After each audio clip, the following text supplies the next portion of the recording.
All right, let's go behind the plains with Brody Brown. Brody, last time we talked, there's been a lot of guys that's left the locker room at Auburn and transferred out. We've had some coaching changes and coaching guys come on to the coaching staff. Fill us in.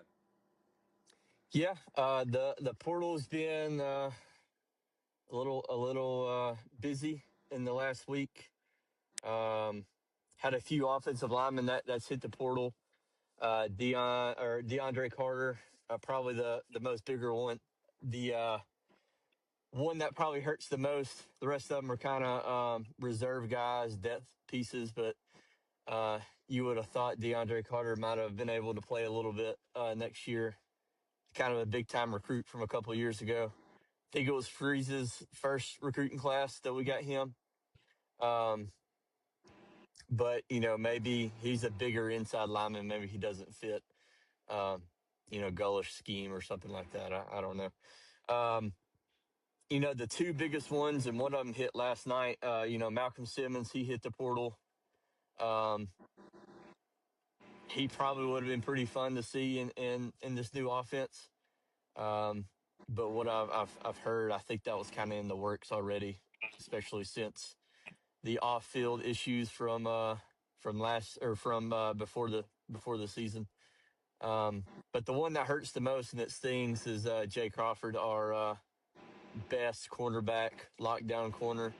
Hit the portal yesterday afternoon. Um, from what I've read and heard is a money issue. He was asking for a certain amount, and we weren't willing to match that. So it's kind of interesting that you don't want to match your best corner and try to keep him on the fold. When in reality, it didn't sound like it was that much in comparison to um, what other players are sometimes asking. But we'll see what the future holds with that. Maybe we can get him back. Um, I mentioned we lost several linemen, but we did gain one late in this signing period. Bear McWhorter, he was released from his letter of intent from Michigan. He's kind of local. He's a Georgia guy. I think he's got family in Opelika. Had been recruited by Golish and his staff from South Florida, so there was already a connection there. So that was an easy transition.